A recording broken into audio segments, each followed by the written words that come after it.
سمیون سلیپاکوف یکی از تهیه‌گران مجله هجوی تلویزیونی نشر رشا میگوید یک اشتباه باعث شد که تاجیکان از دو قهرمان این نمایشنامه روشن و جمشید رنجیدند. سلیپاکوف در یک صحبت ویدیویی با مخلصانش روز 15 دکبر گفت وقتی فهمید که تاجیکان از روشن و جمشید رنجیدند خیلی مشوش شد.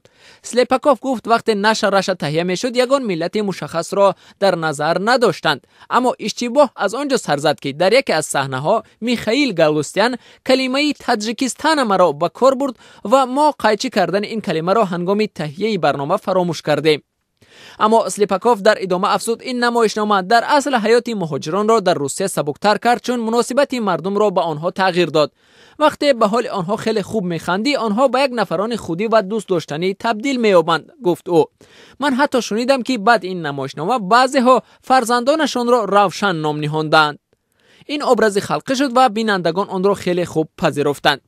با این وجود سلیپاکوف در پایان پاسخش افزود راست گپ وقتی من فهمیدم که از این نمایشنامه ما تاجیک ها خفه شده اند مشوش شدم.